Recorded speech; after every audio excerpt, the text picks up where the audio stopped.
29. Meeting starts at 7:02. I'd like to do a roll call. Brian Tushinki. Here. Michelle Santucci. Present. Jane Nye. Here. And Florence Wang. And Jay Diaz. Seema. And Seema Chandra. Here. Everybody's present. Let's all stand for the Pledge of Allegiance. Brian, would you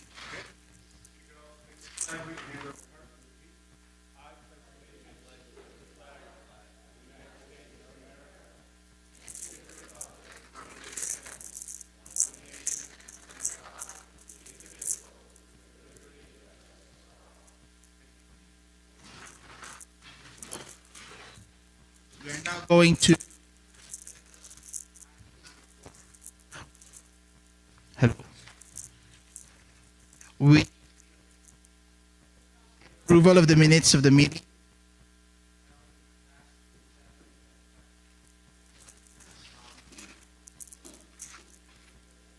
Are we good? I can hear you. No, but it went in and out.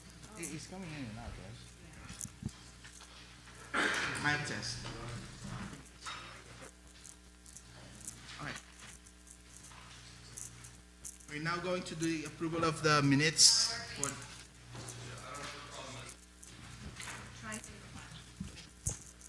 Here. We're now going to, which is the approval of minutes of the Oak Park MAC meeting held at January 25th. Do I have do the board want to approve this? Do I have a motion? Yeah, I have a amendment to the minutes. I'd like to reflect the request that I made last month for there to be a mid-year budget review this month on the agenda. And that's not reflected in the minutes. I'm sorry, could you repeat that? I can't hear you. Can't hear anything back here. Is this better? No. All right, I'll talk really loud. I'd like to have the minutes amended to reflect that last month I requested for a mid-year budget review for this month. And that's not reflected in last month's minutes.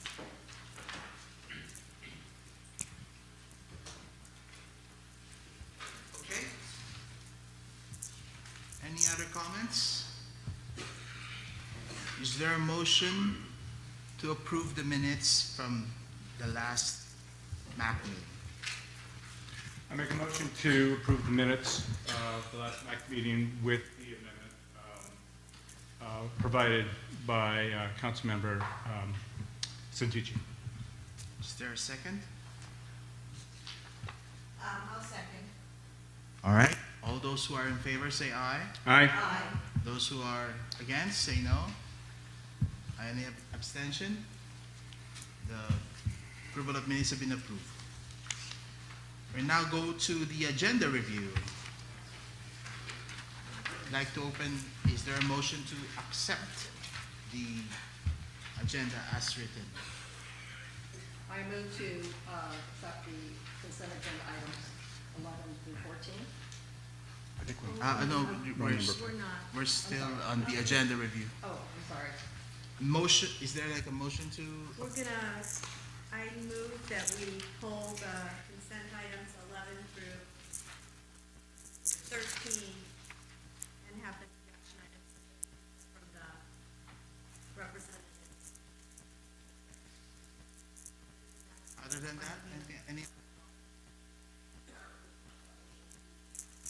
Yes? I made that motion. Mm-hmm. We need a second. Any other? I second it. Okay, second. All right, all those who are in favor say aye. Aye. Aye. Those who are against? Those who abstain? All right, so the motion to accept the agenda with pulling out of agenda numbers 11 to 13 will be adopted for tonight's meeting. Okay, so consent items.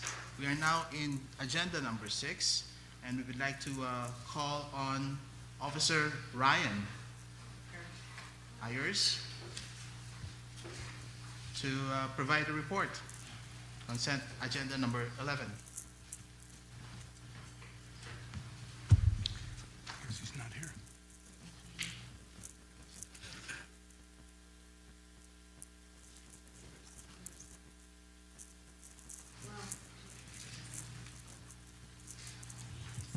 Is there a specific place you'd like me to be, or just where I'm here? That's perfect. That's fine. Thank you.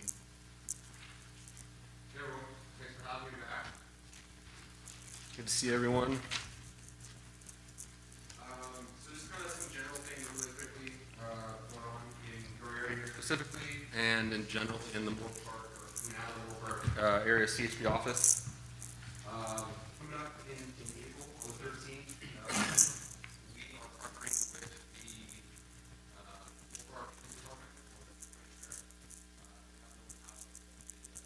Station. We're going to have a couple different events there. It's like a puppet truck. All our police vehicles, SWAT vehicles, bomb squad, things like that will be there. Fire will be there. We're also going to do a bike rodeo for the kids, where we got a little course in our closed parking lot and run them through it. While a helmet fitting station at that. And the Newbury Park Bike Shop is going to be coming out and helping with like minor maintenance on vehicles and help bring the kids through the bike rodeo. And we'll have a little like giveaways for them at that. We're also going to have a car seat installation there, so that if parents need to either check their car seats or have car seats installed, they can come to our office and bring that, and we can help with that. We have a certified installation tech, which me, and I think that's with the others that will be there. So that's going to be in April at our station. Some things that I'm going to talk about a little bit later are kind of directly related to this next piece. The Moore Park CHP area continues to spend special enforcement units, or SEUs, to the Moore Park area. And we found that we're successful in improving a lot of the issues that we've been seeing over and over. And there are targeted patrols usually near the elementary school or middle school, park here. Red Oak, Media Creek Middle School, Oak Hills, and anywhere that we have issues that come to our attention. By doing that, we're able to see multiple violations at once through, more targeted enforcement, multiple officers in the area, and it's been helping. Statewide, through the use of the SEUs, maximum enforcement periods, where every available officer during, we have 6 of them throughout the year, usually on major holidays, a lot of major drinking holidays. We send all available units out, and that usually lasts about 3-day or 4-day weekend, whatever that holiday falls on. By doing that, the California Highway Patrol made significant strides in reducing the mileage death rate. The mileage death rate is the amount of people that pass away in vehicle accidents for every 100 million miles driven in the totality of everyone driving throughout California. So in 2022, 4,496 people lost their lives throughout California. Oh, wow. In 2022. For the entire year, right? So in 2023, through the use of these SUs and maximum enforcement periods, that actually drops to below 3,000. So it's a significant drop, which is something that we are always looking to lower that number. Okay, we're always better though, so we're going to continue that. Additionally, during that time, freeway shootings dropped 25%. We want to continue that positive trend. So we see here. I wouldn't be doing my job if I didn't recruit for the department right now. We're really low on officers across the state. So we're actually looking for 4,000 spots throughout the state.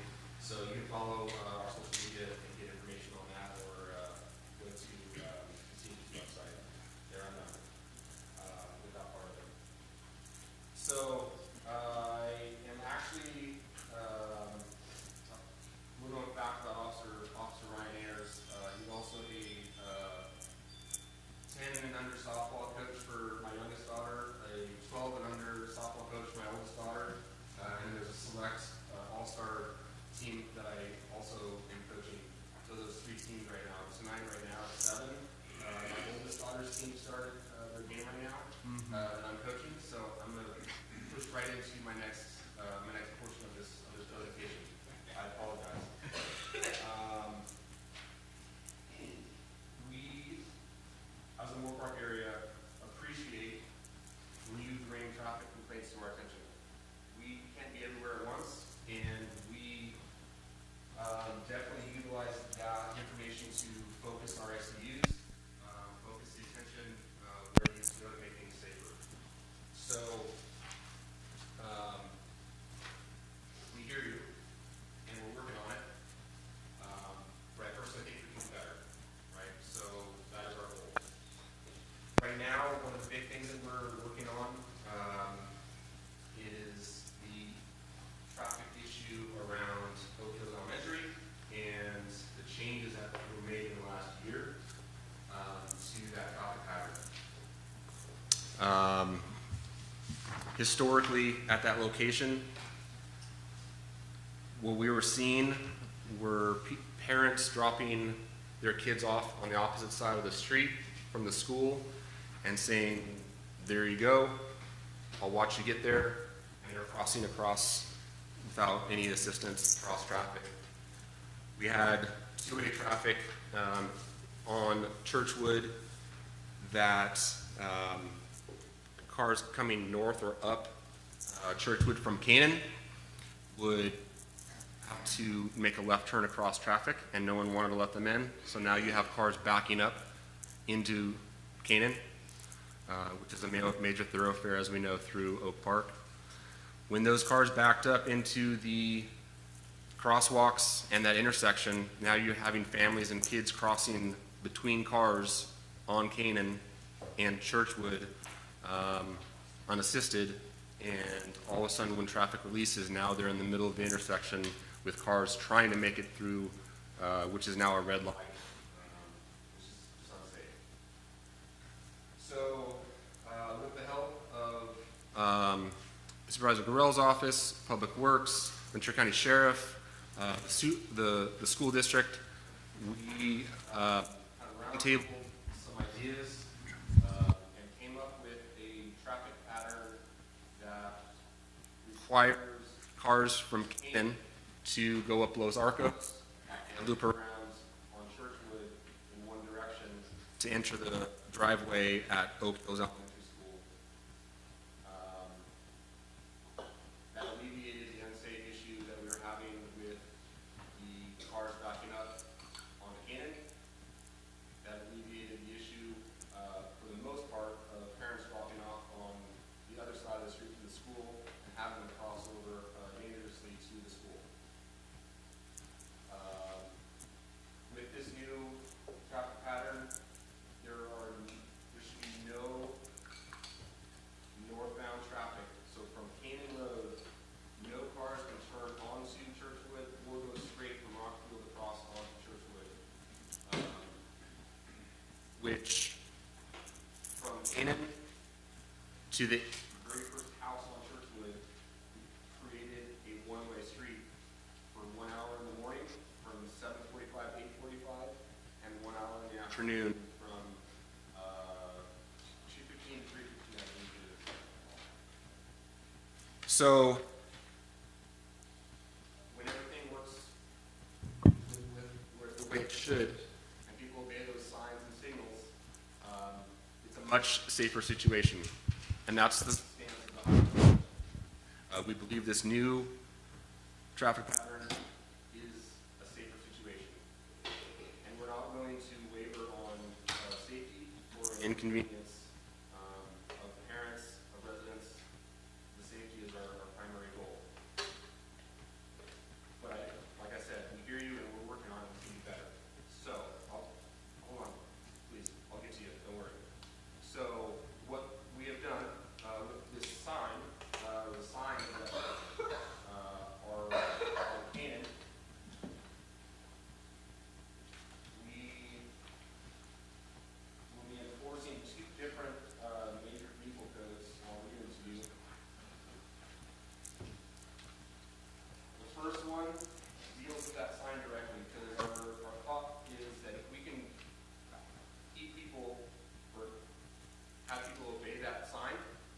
signs and not come up Churchwood. The other section I'll read you will be moved, it won't matter. Because it's completely illegal. So the first one is 21-461 in the vehicle code, California Vehicle Code. It says it is unlawful for a driver of a vehicle to fail to obey a sign or signal defined as regulatory. There's some jargon in there, and then it says erected or maintained to enhance traffic safety and operations. Okay? So a sign that is meant to regulate traffic and make it safer. Those vehicles that are coming from Canaan up Churchwood during that time frame are in violation of that section. And I was out there with another officer today. I was out there on Monday, and we talked to, let's see here, we had 12 verbal warnings, 1 citation. Interesting fact, and I talked with Mrs. Sloan at the school today about this specific fact, or this stat. 6 of those verbal warnings that they gave today were stats. I didn't give names to Mrs. Sloan, so I'm not, but she does know that there's an issue with that as well now, right? So it's not just parents, it's staff. We're going to do better with that. That's a place where we can do better. Half of our contacts today would have been non-contacts. Okay. The more we're out there, the more the parents will realize, okay, they're serious, they're not here for a reason, and they're here to make a difference and change things. I probably shouldn't do that, because that citation is actually a moving violation, and it will go as a point on someone's record. So once that word gets passed around that it has some teeth, we're hoping that the parents and the people that are coming up from Canaan during that hour aren't going to be doing that. Okay? And this is where I bring to the second point. One of the things that we have as people are coming around Los Arcos and down Churchwood, people can legally park at the upper portion of Churchwood on the school curb, so across the street from the residences. They can park there. The next lane would be for vehicle traffic. But when that vehicle traffic is trying to get into the Oak Hills Elementary School parking lot, and it backs up out of that, and it just queues up the street, now that becomes a standing lane, right? So that happens at every school across America during pickup and drop off. You understand that? Okay. And it's legal, they can do that. The part where it becomes, the next part becomes illegal is when you have the parking lane, the through lane now is a stop lane, and there's people coming out of that and going around those cars 3 deep, right? The third lane is now free abreast in the traffic lane. On face value, on Churchwood, that's legal. Okay, they can do that. And I'll read you this section here in a second. Where it becomes illegal is when you have oncoming traffic that is now affected by that. Okay, so let me read you this section from the vehicle code. 21-751 in the California Vehicle Code. On a 2-lane highway, and that doesn't mean there's a lane or a line or anything like that. It's literally opposite or opposing traffic, 2 lanes, right? On a 2-lane highway, no vehicle shall be driven to the left side of the center of the roadway in overtaking and passing another vehicle proceeding in the same direction unless the left side is clearly visible and free of oncoming traffic for a sufficient distance ahead to permit such overtaking and passing be completely made without interfering with the safe operation of any vehicle approaching from the opposite direction. So the first part of this is saying you cannot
carrying off my game right now is showing you that. Well, appreciate it. There's only limited things that we can do tonight, and this is the beginning of what we're still trying to do. This is an ongoing thing that is fluid. You have people in this room that got together a long time ago to make this decision, have been talking about it collectively in the middle of this, and will continue to do so. Okay. So, the issue was brought at several different community meetings, so it wasn't just that you didn't have a say. Okay, you're right. All right. So now, here's the then part. Yep. It seems like you're saying, look, by creating this traffic pattern, then we can have Churchwood Drive be a one-way street, potentially as long as people from Canada go up. And what that eliminates is the need for all the homes that we live on Churchwood Drive, they have the need to go up north. Now, No, you can do that. It's, like I said, it's only the section from Cannon to the very first house. Actually, it's not even that. It's from Cannon to the very top, the northern driveway of the church. The people can come down Churchwood, make a left across the double yellow lines. That's legal, by the way. You can make a left across double yellow lines. The double yellows you can't. The double yellow lines, you can make that left into that parking lot. They go up and they come back out the top and they go up past the residences. That's perfectly legal. yeah, what I'm saying is, the homes, our homes, that are from Cana up to the street, The 10 or 11. a big part, yeah, those 11 homes, Yeah. we cannot, as long as all the cars are already coming south, we cannot go north. Why? Because, for one, the code says, if the car can safely, there's no car coming against her, there's no car coming north, then they're allowed.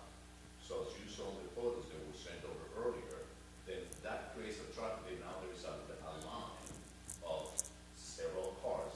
So if we try to get out of our driveway to go up north and Churchwood, there are already 20 cars preventing us from doing it. They got there before we did. The road is wide enough. Like I said, I've seen the videos that are out there. It's not safe, but it's not preventing you from doing that. I'll tell you that right now. Because this is the fact of the matter is, if there's a car coming north on Churchwood, every single car that you guys have seen me videos from, every single car that I've been out there watching myself personally, has moved out of that car's way. There's nothing that would prevent any vehicles from moving northbound on Churchwood. And that's the illegal portion of it. That's the legal part of it. But it seems like what you said is, listen, you have to adjust to the inconvenience of an hour if you're in a rush. We can obey the law. Like I said, I'm not. May I finish my point? Sure. Okay. Okay. And you hear the frustration because we are frustrated. Well, I'm not- We have, I'm not doubting that. I'm just saying that we're not willing to sacrifice safety for inconvenience. okay. Okay. But it's All right. Just 2 more seconds, I'll finish my point. All right. This frustration and the safety that you speak of, we personally, I have been threatened by parents that block our driveways. And when we ask nicely to please not do it, they have come and we have had a lot of interactions. You talk about, it's not just one level of safety, but here's my point. It seems like the system is saying, listen, just put up with inconvenience, move around, figure it out, and that's it, and we'll be okay. And that doesn't seem to be good enough for us. Now, if you guys have more presence and people don't come, seems to me like parents, as long as they plan a little bit ahead, they can stay on that queue a little longer, just 5 more minutes, so that they don't have to go against traffic. You guys did the right thing by creating one flow. Just, we want to avoid the possibility of taking the extra lane on the left side. It's legal until there's a car there. What's that? It's legal until there's a car there. That's why I was explaining to you. I know Yes, that's and- the point, but we can't get in, there can't be a car in there if they're already legally against traffic, so then we can't get out. Okay. All right. Officer Ayers, thank you for your explanation. I would like to open the floor to the Oak Park PAC members for any question to Officer Ayers. Do you have any question? Just one. Through implementation the first week to parents, everyone was driving,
by being there, people will do the right thing and maintain that. And they'll understand that we are continuing. The more they see us out there, the more likely they are to stop themselves. So we were out there giving a lot of warnings this week. As of July, those will turn citations. There have been many letters that have gone out from the school district and from the school itself, and the parents know, the staff knows. I've read those, I've been CC'd on the letters to them. So we will continue to go out there on random days throughout, and I'm hoping it will be more than once a month. Okay. All right. So I've got a comment. I am also a Churchwood Drive resident. I was never asked to participate in the discussion, so one day we just saw the pylon show up. We were never part of the discussion of the traffic flow. I think it would be good to have the residents participate with Highway Patrol and An open school forum of district sorts. to have an opportunity to speak about this. I think there will definitely be that opportunity. I don't have say over that, but I would love to be invited if it happens. Okay, noted. We'll see if we can organize something to that effect. Any other comment from the MAC? Yep. Go ahead. I would love, I've seen you out the last 2 days, I drop them off every day, I work, I take the extra time to go and stand in the line. Totally cool with that. I don't mind it. I'm one of the ones that has to go the long way around, totally okay. There is a new safety issue, one that is more concerning than anything I've experienced the last few years, where people would turn right on what came in. So, you have people who are passing me on the left. Where are we now? We are on Churchwood, in line, waiting to go into the circle. Sure. So you have people on my left who are passing me. I cannot, it's a hill, I cannot see if there's cars coming. So I monitor what's happening there. I then have 2 cars to my right, the ones who have parked. Whether it's legal or not, I think it is legal, at the point at which they're parking. Right. Then there are people who are parking who's stopping one in, getting kids out of the car, little kids. So I'm here thrown in.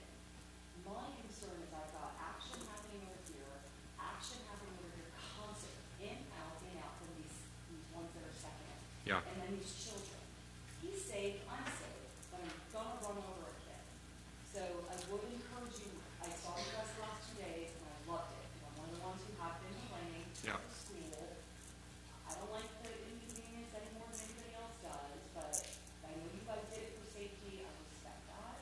If you guys can evaluate, because what I would hope is, frankly, you don't let anybody park at all across from the houses on Churchwood. And then you've got one line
Unfortunately, it was only last week when I drove down there, and I'm like, no, there's a sign here that says you can't go straight, so where's all this traffic coming from? So just to make sure that I'm hearing you correctly, if I'm going at a safe speed, then I should have right of way virtually, and because unless that person that's an oncoming traffic coming southbound has come out of the church, there should be no other traffic on that portion of Galen outside of the school. Is that correct? From Canaan to that driveway. Yeah. Yeah. Okay. I disagree. I don't make the laws on all that. I can only enforce what I can enforce. Although it may not be safe, to your standard, we have not had any crashes while on church day since we've implemented this. We've had 0. We haven't had any cars get hit, we haven't had any kids get hit, we haven't had any of those. So, with that being said, a pretty big litmus test for the highway patrol on safety is a crash. As soon as a crash happens, obviously not safe. Beyond that is our personal judgment. And like I said, I talked to that lady this morning that dropped her daughter off in that manner. I told her it was not safe. Okay, so I agree with you. But it's not a citable offense to go around that car Okay. if there's no one coming through. Thank you. We're practically discussing number 17 right now. So, Representative from Public Works and OPUSD, would you like to comment on this topic?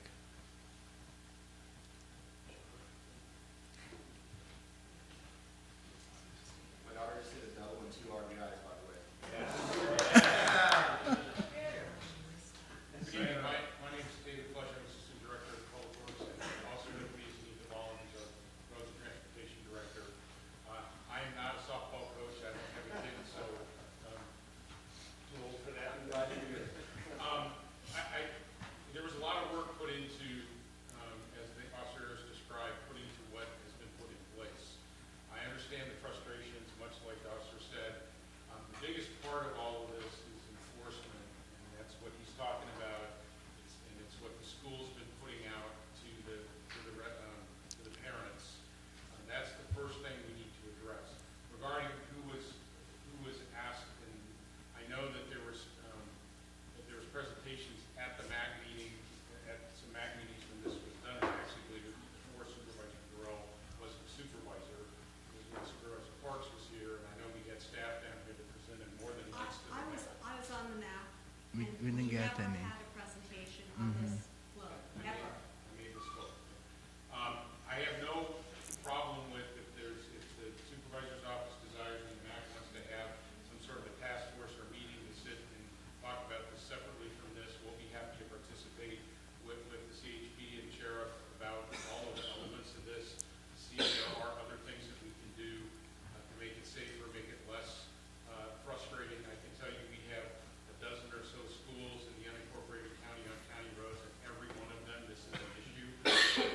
We were fortunate to, when I came into county 14 years ago, we Deer Creek Middle School, that was already done with the stanchions and everything. They have a long queue that allows you to get in there, which eliminates a lot of the problems that you don't have here. But we have this problem in Newberry Park, we have it in Brick School, in the Santa Paula area, we have it literally every school, 20 to 30 minutes twice a day.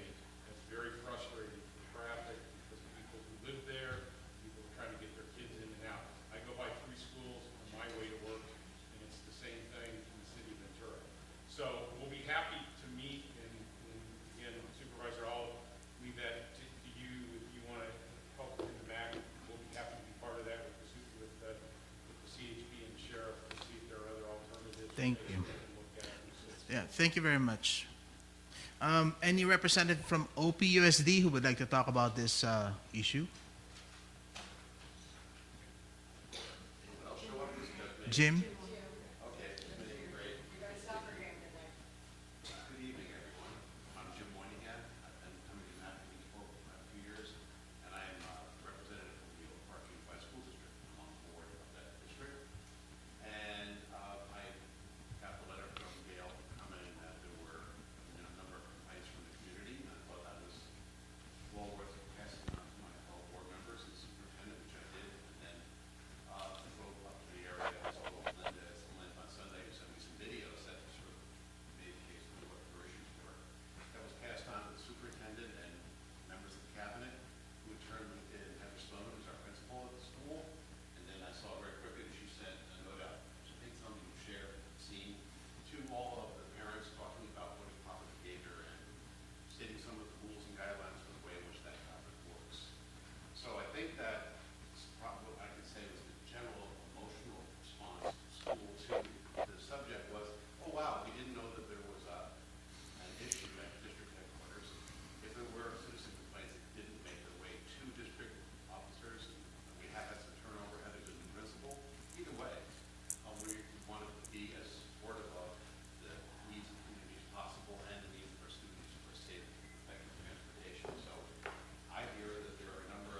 Thank you very much, Jim. Okay, we're now gonna go to we'll continue discussing number 17. I'm gonna go to the public speaker card. I'd like to start with Ruben Maciel. You still want to comment? Okay. Listen, I know that it sounds, funny, and I get it. I understand. I know that it's frustrating. I know that the last thing anyone want to hear is more complaints about this.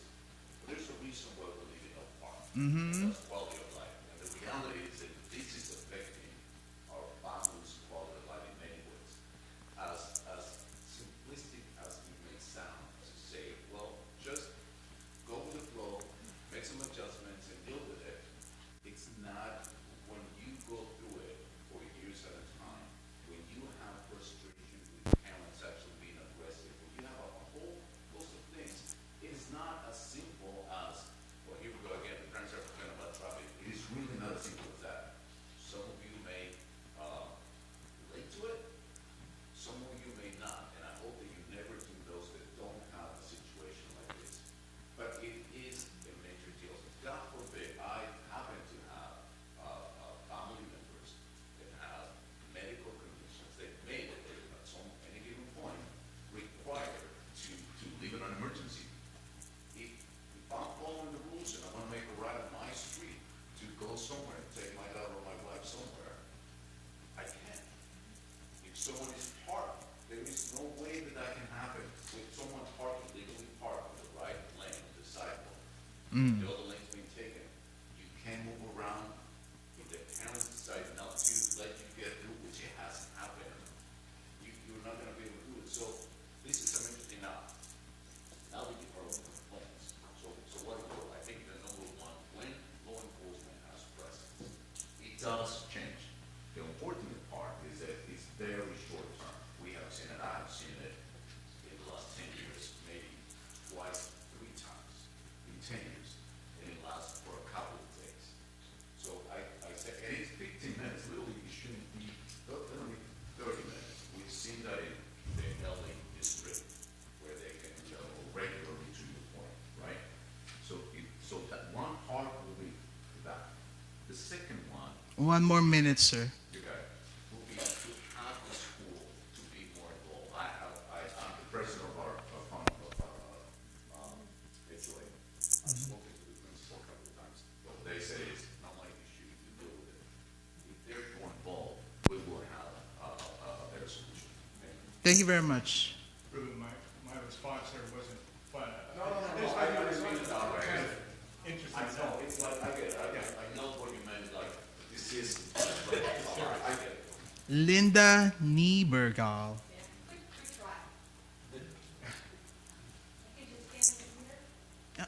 Yeah, so that we can hear you in YouTube.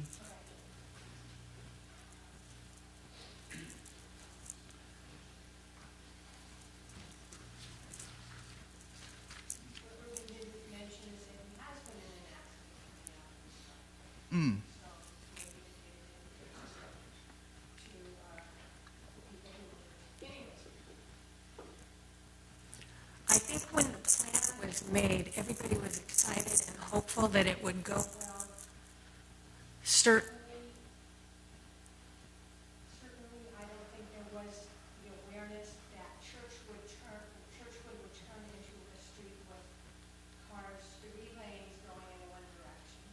The cars that go, that are going around, he said it's legal as long as nobody's coming. Realistically, it's chaos. Mm-hmm. It's just chaos, because they're moving in and out, because there's a car parked over here, and then they're going over this one, and then it's just chaos. It's not safe.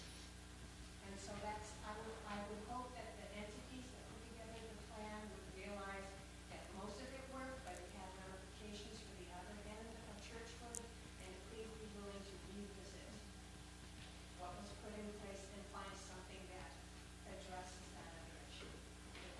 Thank you very much, Linda. Okay, that is number 17. We're now gonna proceed with number 12, in-person report by Battalion Chief Anthony Romero. Are you here, sir? Good evening, sir. Yes, sir. All these microphones, and I haven't been Good evening, everybody. How are you? First and foremost, I got to say it's exciting to see people taking an interest in their community. Oh. It honestly is really a good pleasure to see that for me. I was a captain out here at the station down the street off of Deerfield for about 2.5 years, and got to put one of the first paramedics in service. So it was a great pride that I was able to take internally being able to put ALS service in Oak Park, and it's been a lot of fun. So my time here is basically to give a little bit of an update and agenda as to what's going on in Ventura County Fire. And I think I want to start off and talk a little bit about El Nino and kind of what we've been experiencing lately. And I'm sure you guys are no strangers to bad weather when it gets really bad. One of the big issues you have here is you have Via Creek, which runs right through your town, which sometimes can become a Via River, depending on what you get from the fallout of the rain. A couple years back, when I was working out here, you may remember this, we had a very similar rain, or what they call a atmospheric river, pretty much stopped over Oak Park for about a good 45 minutes to an hour. And it saturated all of Oak Park. And it was pretty interesting to see people come together. But it really put us on our toes as far as what to look for moving forward with these weather atmospheric type situations as they occur in these quarters. So what we're looking at right now is the El Nino weather is going to continue to affect us. What we really want to encourage everybody to do is be proactive with prevention for yourself. Clean out those rain gutters. Start cleaning out those drains. Start working on those culverts that are in the back that have all the leaves in there. And that's kind of the message we put out in advance through our public information office to get people interested in how they can be proactive. Still, when it comes to the rain, when people are overwhelmed with emergencies, we will always respond. One of the things that we start to do in Ventura County is we've been standing up our agency in what's called Plan 1 and Plan 2 flood. What we do from there, it's not just enhancing service at the firehouse, but we have enhanced service throughout the entire county. We'll have apparatus and swiftwater crews on the west end, apparatus swiftwater crews on the east end, and it just really gives us a more bolstered response during emergencies. But it still does not take away the fact that we need you to participate, because you guys know your house is the best, you know your neighborhood is the best, and you have the best mentality. Trust me, when we show up, one thing we're going to ask is, where's the problem at, and how do I get to it, and then we're going to fix it. So, as far as the El Nino goes, again, what we want to make sure that we understand is that preparation is huge when it comes to sandbags. Anybody can go to readyventuracounty.org. That's, readyventuracounty.org, and that's through a VC alert program, and that's basically what you can do is punch it on your app, anything you want to know about the area you live in, and we'll push out information that allows you to be informed of what's happening. Because I know that happens a lot. What's going on, what's happening. So VC alert is a great way to do that. Another app out there is called Pulse Point. And what Pulse Point will do for you is actually notify you when Ventura County Fire Department does get emergency calls in and around your area. So it's just kind of being, any questions on that regarding the atmospheric rivers and El Nino? Okay, so Ventura County Fire Department just purchased new headquarters in Thousand Oaks. If anybody's ever been to our headquarters, it's about that big. And for our department that covers the entire county, over 780,000 square miles, give or take, I think I'm there. And a population close to 1 million, not to mention working population, we needed to expand. So fortunate that for many, many years, close to 100 years, Ventura County Fire finally purchased new headquarters. It's in the business area of the Canal Spectrum Business Park, about as far back as you can go. So more to come on that, and be nice to have you. Oh, nice. One last thing is, as far as the campaign moving forward, Ventura County Fire pushed out a kitchen fire safety campaign for 23. We reduced our calls by 20% as far as food on the stove, unattended ovens, things of that nature, which does account for a majority of kitchen fires. They start small, and they always get. That's the long and the short for us. I can go into calls for what we've done for our 2023 year. As far as unincorporated areas, which does include the Oak Park area, Fort Wainimi, Camarillo, Simi Valley, Thousand Oaks. We had a total of 9,151 calls from the specific unincorporated areas. As a county as a whole, for the year 2023, we ran a total of 94,961 emergency calls. And that doesn't involve 94,000?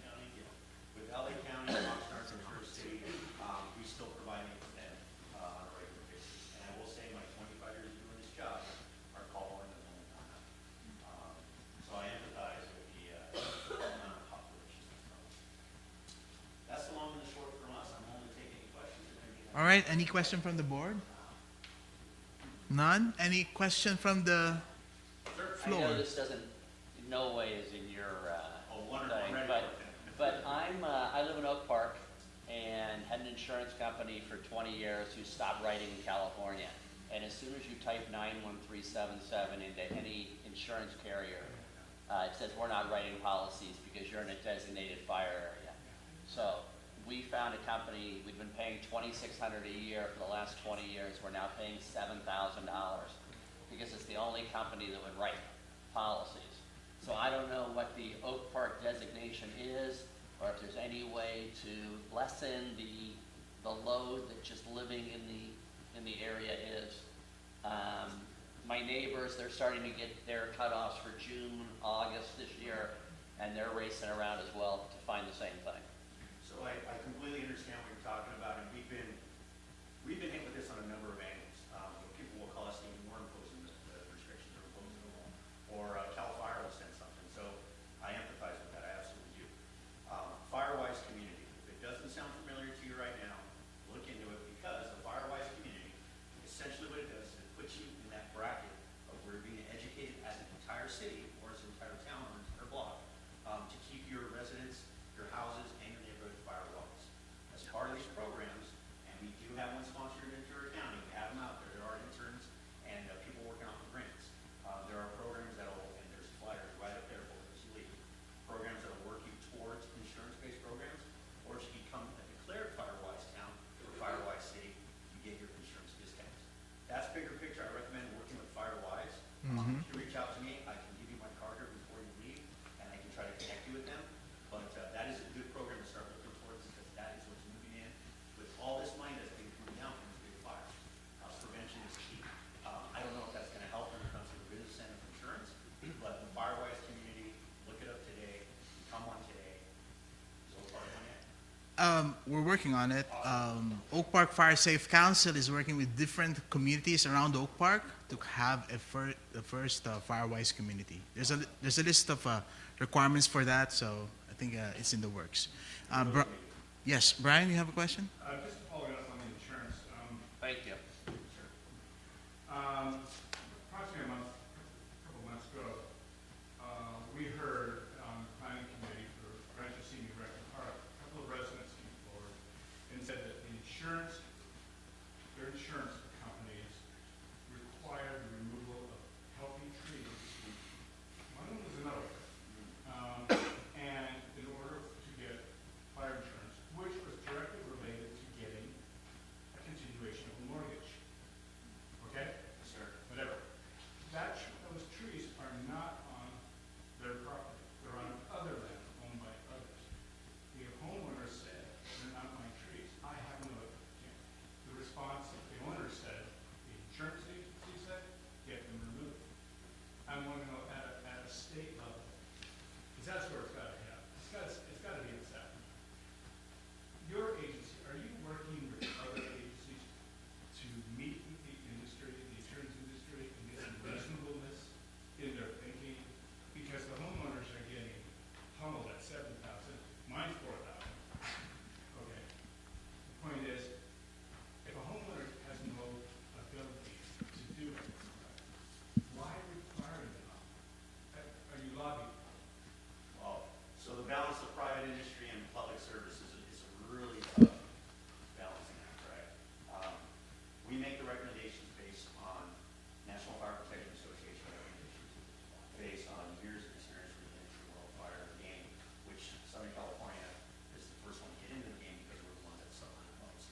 Thank you. Anybody else?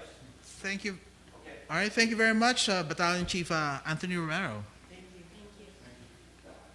you. We are now in agenda number 13, Detective Tim Berend, please.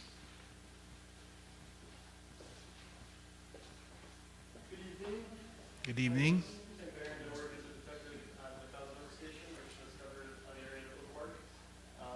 I do property crimes, it's my specialty, so it's a weird topic to get about. Thankfully, Oak Park is not a very busy area for us, so in the month of January, we had a felony vandalism that took place on Duane Avenue. Unknown, at the time, an unknown suspect slashed all 8 tires on 2 vehicles, Ooh. the same person. Development in that case is that, discovered that there was no history between the victim and the now identified suspect, so it's not like there's someone going around just slashing tires, Hmm. so that was, so far isolated incident. Also in January, a misdemeanor mail theft from a mailbox took place on Deerbrook Road, Mm-hmm. which developed into the theft of a checkbook and, subsequent identity theft. And then in February, all there was to report, as far as property crimes, there was a forced entry into a vehicle by an unknown suspect. Nothing was taken from that vehicle. However, the door lock on the driver's door was punched, and that took place on Double Tree Road. And all those cases are also being actively investigated by detectives at this time. That was all the property crime in Oak Park. Wow, not bad. Any comment from the board? So there were, no home burglaries. I know we were having some There was gangs a rash coming. of those, yes, but not in January or February. That is really nice. Nice to hear. That's for the jury to see not, there is an individual who has been moving from Thousand Oaks to West Lake to now in Oak Park. Has changed bicycle to streetlights, has posters up, political statement. Are you aware, have you been moving him on, moving him out? I've seen those pictures, as well. He's known at an agency, I'll say, and he knows the loopholes as far as what he's secured where and how. Hmm. So that's where that is.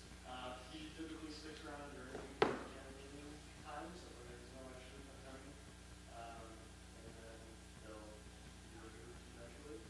But, yes. All right. Thank you very much, Detective Tim.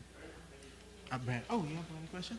Oh, any question, sir? I was just gonna say, they're in the road right away, we've taken them now. We've done a bunch of those here, for bikes and. Oh, they're good. I think they're, Thank you. well, when they're there, we're notified, we go pick them up and. Other roads have been outside so far for that particular candidate. Okay. We are now going to go to public comments. I got 2 cards for public comments. We'll call on Team and Anne.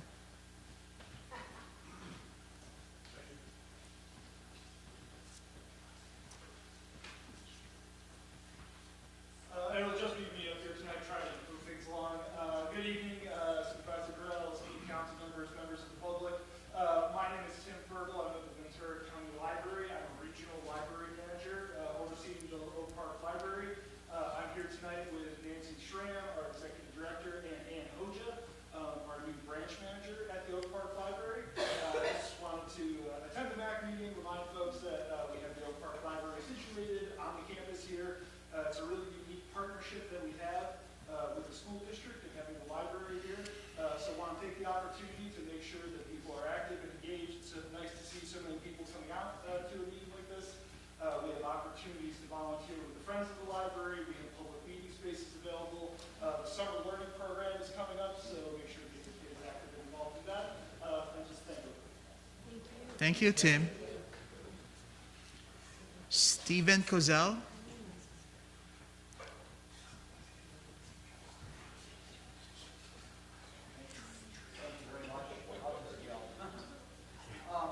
Two things. We're having a call for volunteers here for our new oak trees that we planted up by the dog park on the access road north. There's some live oaks that have been put in by the Friends of Oak Park Open Space. We're gonna have to keep them going through the summer, right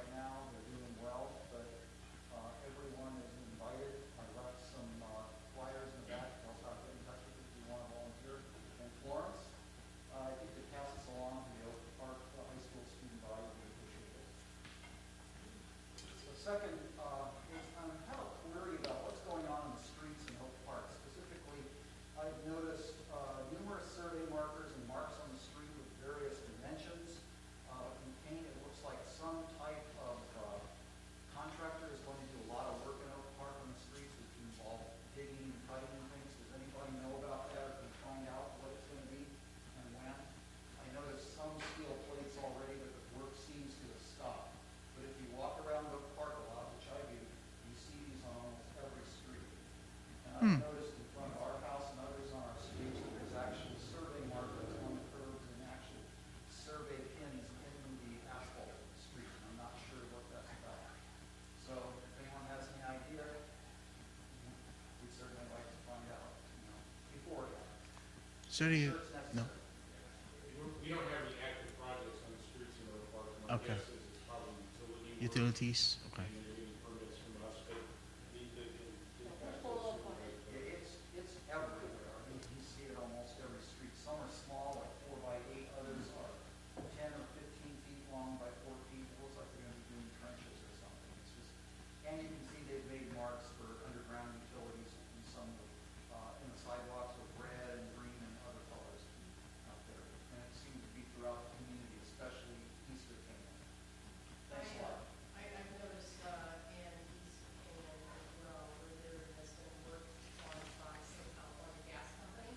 I think it was on Parkview that I just noticed a couple of days ago, where there was a crew digging out, and so, and we have painted probably to report that it's probably utilities. Thank you very much. And every time anyone's gonna dig, if it's the gas company, you have to call every utility, they have to go mark where all of their lines are.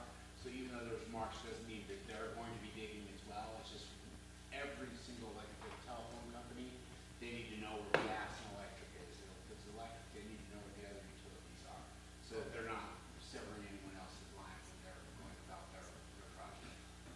Well, it must be just a preliminary, because usually we get a notice from the utilities when they're gonna work on the street, and I've seen none yet. These have been here for a while. Thanks a lot. Thank you very much, Steve. All right, moving on. Comments from Supervisor Jeff Correll. Yeah, thank you, Mr. Chair. I'd actually like to recommend that we defer my comments to the end, and here's why. We've got a lot of important people here tonight. We've got meeting, waiting things on the agenda. We got the leadership team of planning and public works and the libraries, Rancho Simi. I make a recommendation to push my remarks to the very end and allow these folks to, they're working this at 7:30 in the morning, make their presentations, hear their questions, and then be able to get on their way home. I think it's fair. Thank you very much, Supervisor Correll. Number 9, written comments. So we got a lot of letters and emails from residents, and about 7 or 8 letters. So I'm not going to read this anymore because practically we discussed number 17 already. So we'll move on to number 10, council comments. So we'll start with Ms. Santucci. Do you have any comment? All right, Brian? Thank you. Let's start with landscape CSA 4, number 4. Dale Thomas from Supervisor Grove's office and I were out earlier this week with enhanced landscape. It's looking pretty good out there. And we're getting ready for the spring, doing some of the work on Canaan Boulevard. There's still a lot of pine needles that seem to be falling in neighborhoods and on some streets due to the recent storms, and so we're trying to stay on top of that. The junipers that were planted a couple months back on Canaan are looking good, but the rains must have really loosened some of the root balls, so we had to straighten them all up. I checked, and there is mud that is flowing down some of the embankments on some of the sidewalks, but the landscape crews are now shoveling it and throwing the dirt back up on top again, where before it just slid on the sidewalk. It was a safety issue. The other issue is Medea Creek. We'll talk about that later on. And then the second thing I just want to talk about is Rancho Simi Rec and Park District. I am the representative on the planning committee. Approximately 2 weeks ago, the board of directors for Rancho Simi did disband our planning committee permanently. With the redistricting process that has just completed, there will be 5 districts now for Rancho Simi. We, as Oak Park, are now amalgamated with Wood Ranch. We are the only, Oak Park is the only community in Rancho Simi Rackham Park District that has a planning committee. We're the only one. So the idea is that that will be reevaluated at some point in the future, but there isn't a need at this point for the planning committee. What in place will be is Zach Miller, who's the Director of Recreation, will be having office hours, so residents, if they have concerns or issues, can contact him. I can give you his email if you wish. And some of us received an email on former planning committee from Elaine Friedman, who is a Rancho Simi Board of Director. She's in Wood Ranch. She has said that she'd like to set up a standard time here in Oak Park, once a month, a certain day of the week, that she would like to meet. And if you have any questions or concerns or comments, she would be there as an open hour. So at some point, we as a board, she's just asking for ideas of what would be a reasonable time or date at this point. So. Zach Miller, where will he be having office hours? Would it be here in Oak Park? Good question. He's a resident of Oak Park, right? He works at the community center. So I would imagine be at the community center, and Elaine would be going to the community center. Any of those who want to know Zach's email is zachm@rsrtd.us.com. But anyhow, so we think that we'll still have representation at this point, despite we don't have a planning committee. But in November, Elaine's position comes up for election, and she may be running, I don't know. There may be somebody in Oak Park that wishes to run, I don't know. But that elected position, that person will be responsible for figuring out how to provide opportunity for Oak Park residents to have representation on issues of trails, parks, open space, etc. That's it. So just one comment on this, that is banned when they disbanded the committee. One of the things that the committee is doing is reviewing the Rancho Simi Valley's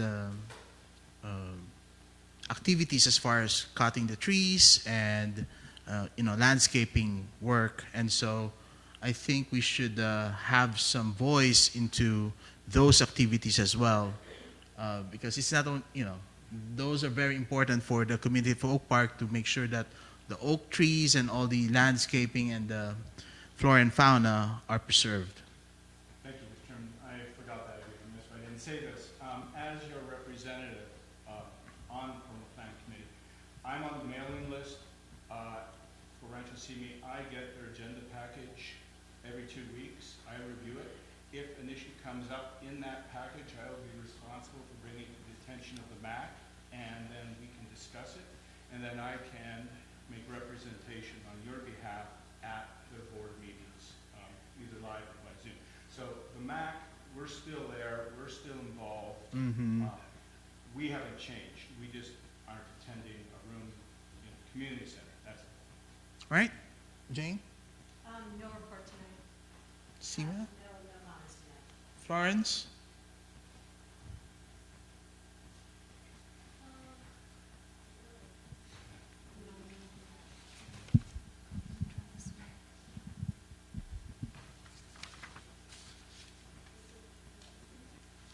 Over here.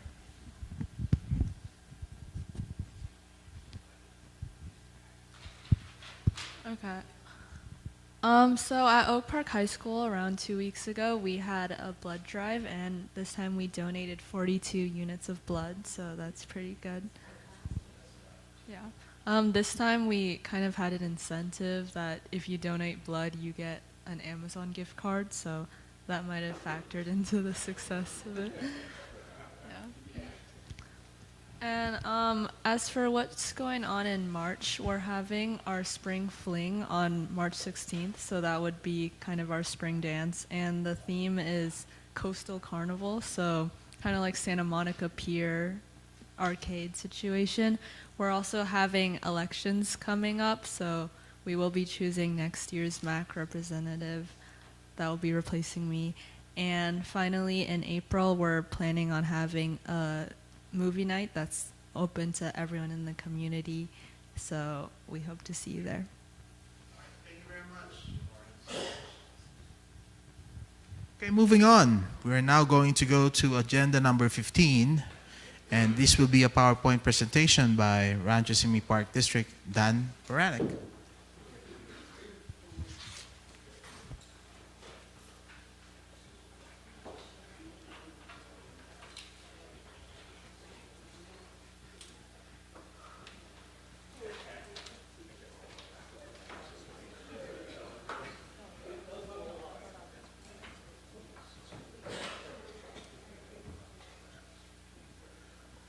So Wayne will present for us tonight.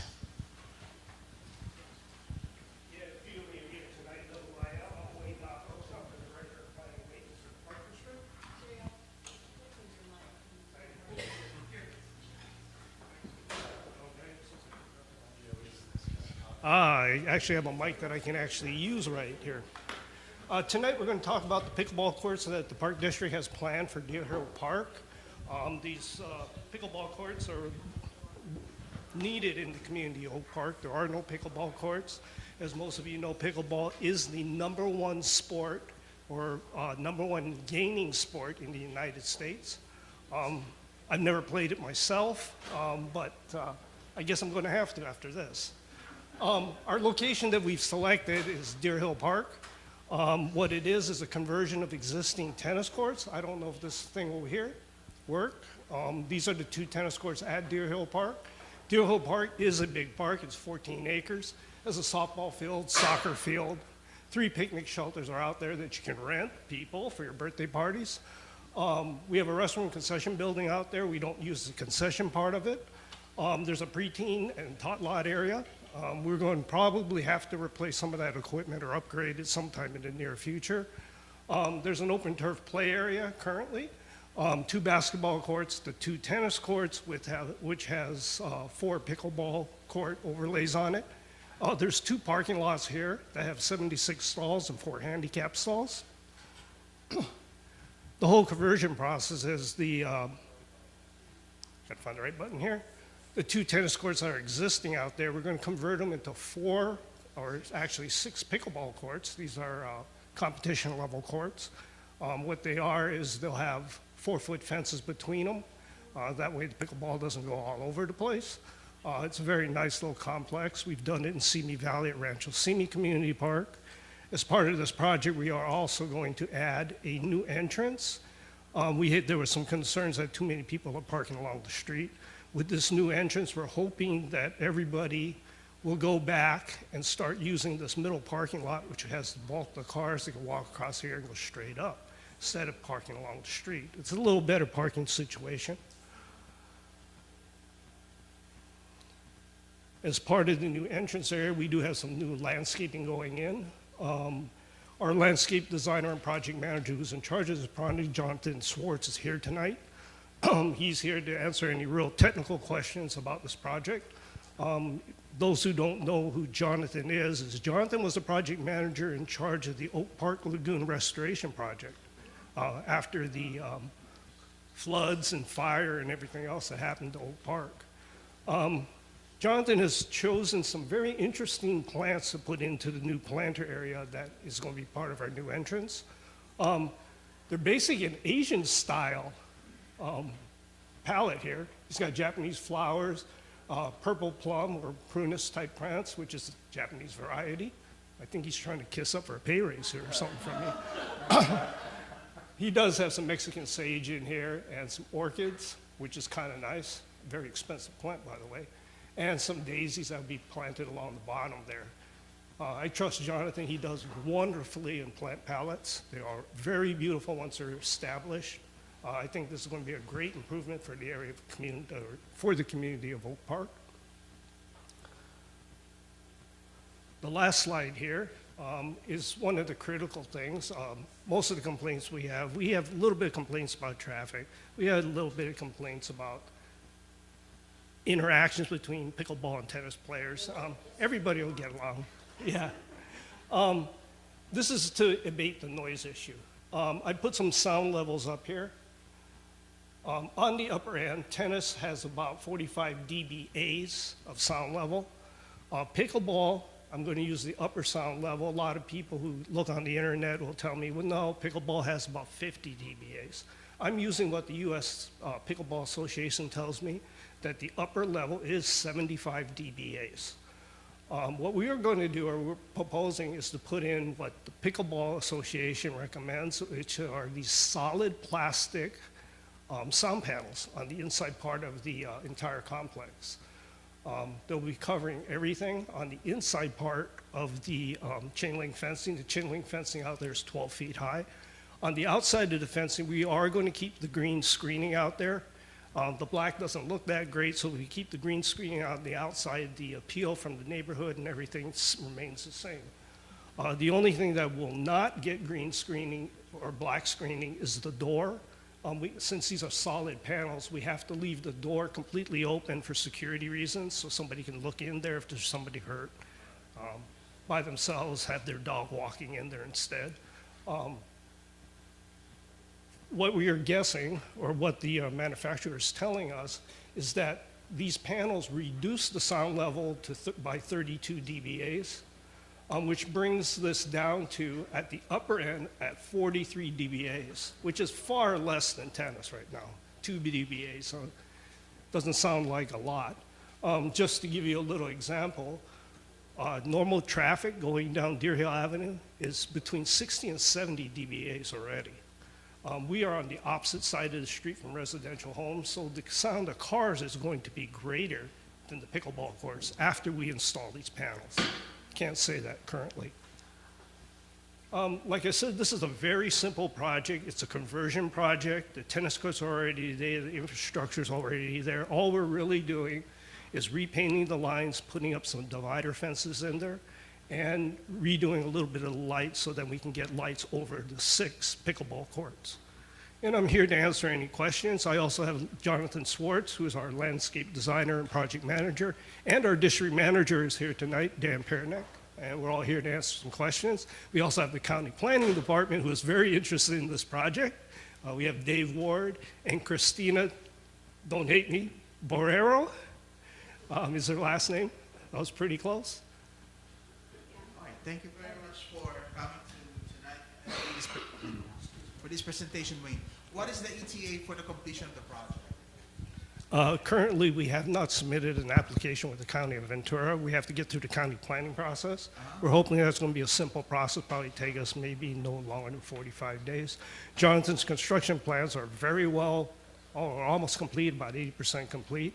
I'm hoping probably to go out to bid, this is February, midsummer, and have the pickleball complete. There's not much to do, so within 45 days after that. So we're looking probably at the end of summer. Summer, all right. You said the summer? In the summer. Any other questions from the back? Yes. First of all, I applaud the Parks District for coming up with really creative ideas and addressing the community concerns, specifically around sound, pollution, and also the aesthetics and the safety. The new entrance to the pickleball courts, did I understand that the old entrance will be completely sealed off, so there will be less of a desire for anyone who might park along the area will not? No. We're still going to keep the old entrance, which is to the north, because we do have a parking lot that has 13 stalls there. Would be kind of bad. We just wanted to make a new entrance, which is a little more convenient for people to use our existing parking lot rather than driving out to the street. Any other comment from the back? Go ahead. I just wanted to say to Wayne, Dan, thank you very much for coming this evening. This is absolutely fantastic. I really love the design of this. I think concerns that I heard coming from the community during the public session, the noise, I think the noise attenuation with DBA, the decibels is fascinating. It looks like it'll be almost at 6 or half a dozen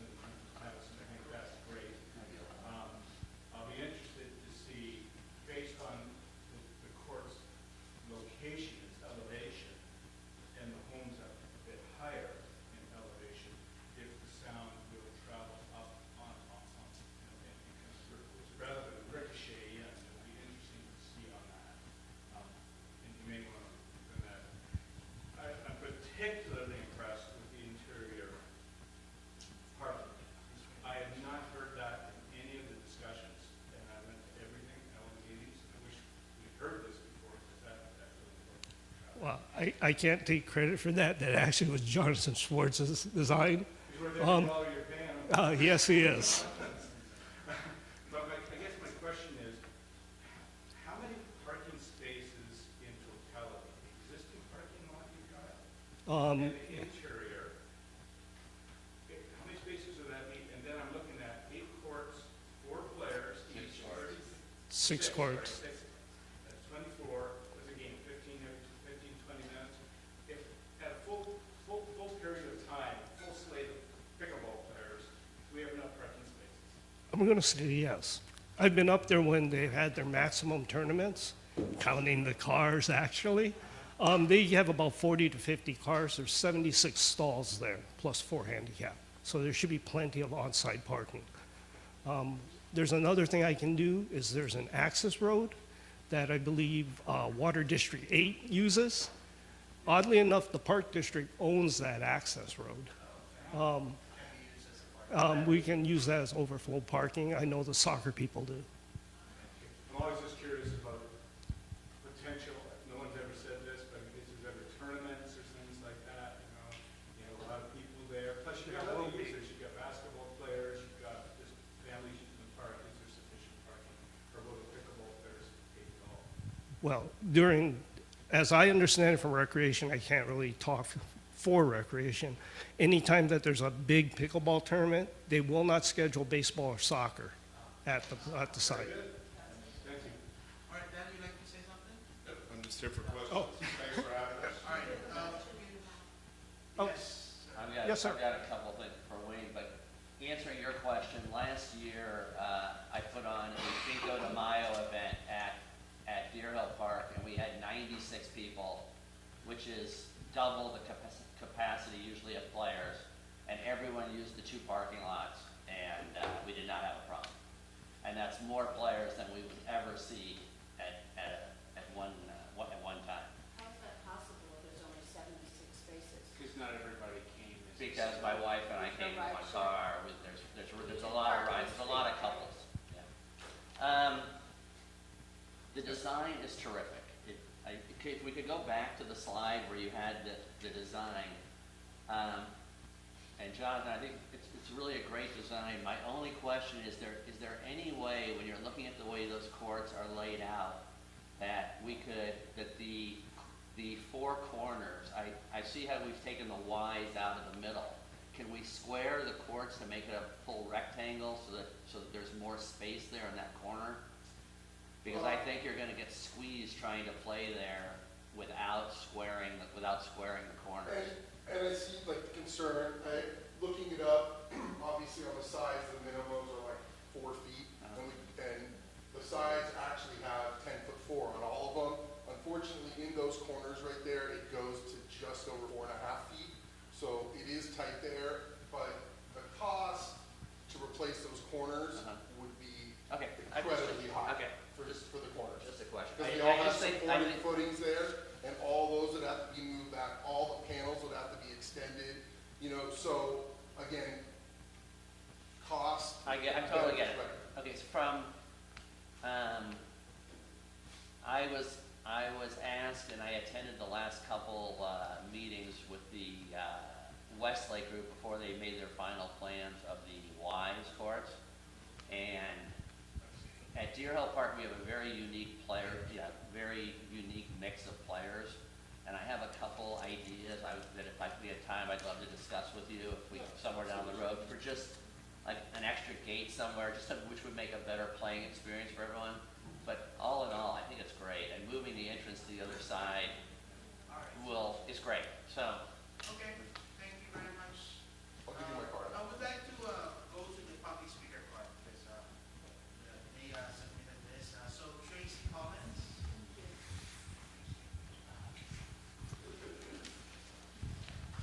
By the way, all public speaker cards, you have like about 3 minutes for comments. Hi, my name is Tracy Collins. I'm a long-term Oak Park resident. I live directly across the street from the tennis courts, now pickleball courts at Deer Hill Park. Over the last few months, the Rancho Simi Board has been provided extensive testimony from residents who live surrounding Deer Hill Park as to how adversely we have been impacted by the noise resulting from pickleball at the park. We have also raised legitimate concerns regarding traffic and parking and the ability to safely evacuate in the event of an emergency, given Deer Hill is the only ingress and egress for several hundred homes up there. It's been incredibly disheartening to see Rancho Simi repeatedly disregard the basic right of residents to peace, quiet, and safety in our homes in favor of the desire of some to play a sport that has become a known legal nuisance. This sport is such a nuisance that lawsuits are being filed all over the country to stop its infiltration of residential neighborhoods. And homeowners are winning those lawsuits. A similar lawsuit against Rancho Simi is currently being considered. If Rancho Simi or MAC or the RMA were looking to this evening to gauge the level of public interest on this topic, yet once again there has been virtually no notice given to the local residents, and even had notice been given, so many residents have been rebuffed and disregarded at every stage of this process by Rancho Simi, by MAC, by the Oak Park Advisory Committee, and now by the RMA, that many feel it futile to appear to protest further. In addition, tonight's meeting coincides with several major school events, including the OPHS Girls Soccer State Home Game, the future Panther Night at Medea, and the OPHS Girls Basketball State Title Home Game, leaving many unable to attend. If Rancho Simi nevertheless insists on proceeding forward with its plan to expand this noxious sport in our neighborhood, we demand, at a minimum, that the play hours be limited. Currently, pickleball is allowed for 15 hours a day. 15 hours, 7 a.m. to 10 p.m., 7 days a week. It would be far more reasonable to have hours restricted to, say, 8 a.m. to 7 p.m. to provide local residents at least some break from the incessant noise. Lastly, Oak Park fully expects the county's resource management agency, DAVE, to work with the community in regard to all aspects of planning guidelines and review of any proposed changes to the footprint of the park. Now, as to this noise abasement, let's talk reality. 2 tennis courts means 2 to 4 people playing tennis with a soft cloth ball. What you guys are proposing are 24 pickleball players with hard paddles, plastic balls, and incessant screaming that goes on with pickleball. Unless you are fully enclosing this structure, this plastic that you're claiming is going to provide noise abatement certainly is not. The volume of people that are going to be in there with the equipment that they're going to be using and the noise that they're going to be making with their voices is going to be way worse than what we are already experiencing. And I ask you to give some consideration to the local homeowners. There are hundreds of homes around that park. There's no reason pickleball should be instituted further at Deer Hill. It's already a nightmare. Thank you. Patsy. Hi, I have a sore throat. So Tracy is a resident neighbor. I'm the president of the HOA of Country Meadows, and I actually concur with what Tracy has to say. Okay, thank you very much for that. Any other comment from the board? No?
it's not gonna change the environmental analysis.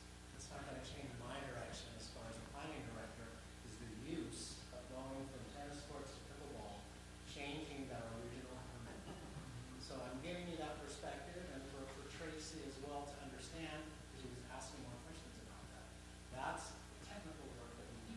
We look at the technical analysis, and there isn't, in my mind, a change that is going to make a substantive change for recreational use or noise impact that was not already previously analyzed.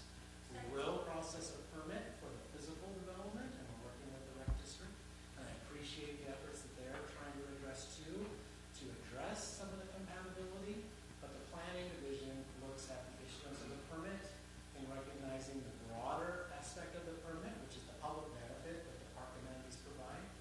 And we do consider what happens with neighbors, that's part of it. But that analysis on noise occurred earlier.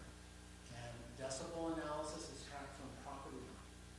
These are still inside the interior of the park space, and so you do those measurements to sensitive uses, go further out from the property line. So dB, each, as you get physically part of the park permit, it's like an exponential J curve. It dramatically drops down as you move away from the resource. So I just wanted to give you that perspective. We know they're still finalizing the design. They're likely going to be applying for their permit, but I wanted to share the perspective that I do not see any issue as far as the noise based upon the original permit and knowing what they're doing today.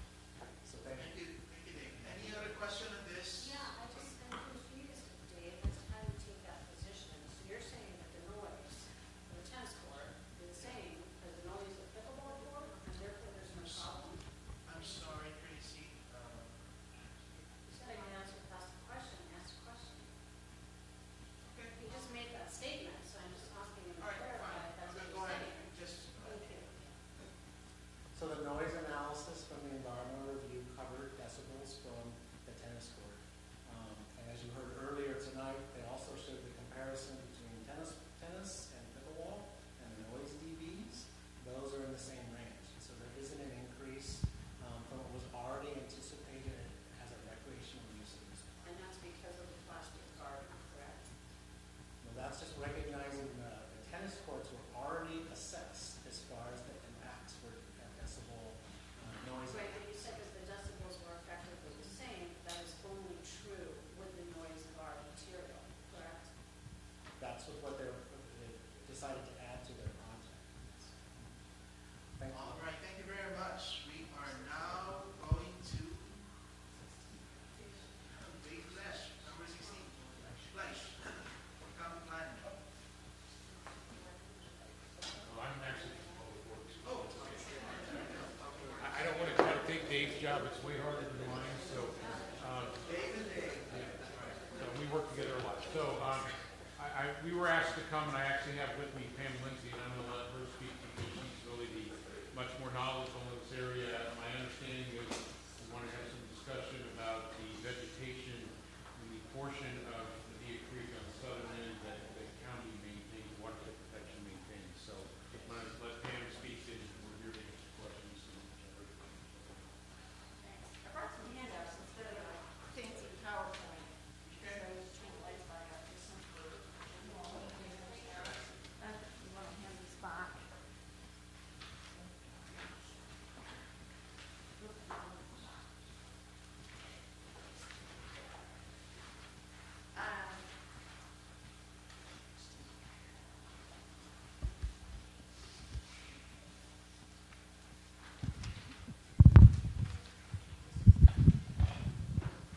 Stay. Okay, I'm Pam Lindsay. I'm the watershed ecologist with the Public Works Watershed Protection District. We're the cleverly disguised flood control district for the county. So we were born back in the late 40s as flood control, and we're bigger than that now. We do a lot more in different things than just flood control. So I know there's questions about the Medea Creek flood control facility that we have in the neighborhood. So thank you for asking me to come speak. put together the little handout with some information on it, with some kind of frequently asked questions. At least these were the ones I thought that you might want answers to. So watershed protection, we only conduct maintenance where we have facilities and legal right-of-way. So we do not go up and down creeks doing maintenance or vegetation control unless we have an actual facility. And the facility means that it's an improved structure of some sort. The area may have started out life as a natural creek bed, but because of development that's occurred in the area, we now have to control the floodwaters that occur in that natural creek, so it becomes a facility. And a lot of these homes were built in the 1970s. We were deeded this property in 1979 for flood control purposes to keep the neighborhood safe. So on the handout, there's a 1945 photograph of what the area used to look like. It's kind of nice that it has the parcels on it, so you can see the development that's happened since then. And the green shaded area is our facility. That's our boundary it's about 24 acres, 2,500 linear feet of channel, and it's from Oak Hill down to the county line. Conifer Street is noted on there. So,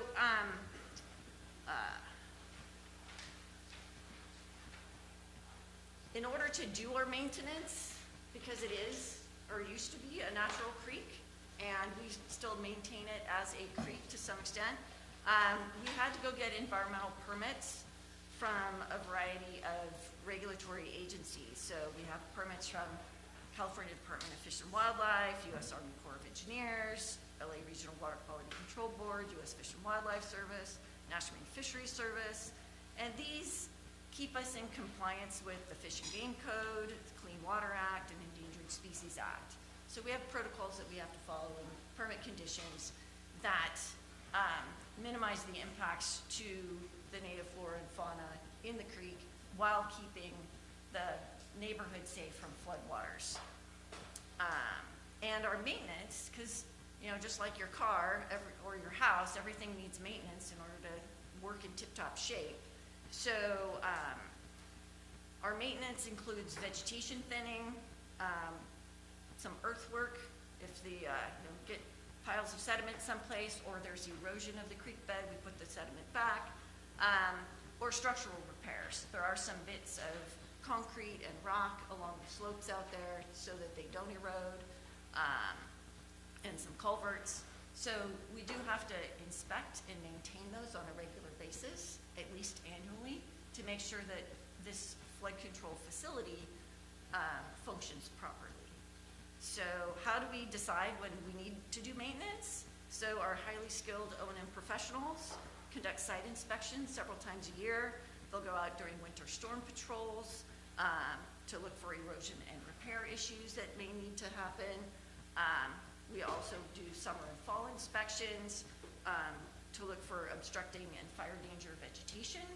So we have to keep the vegetation thin so that there's enough room for the water to move through the area, because we don't want it to be obstructed. Because if you have a lot of trees in a creek bed, all those trees literally stand in the way of the water moving.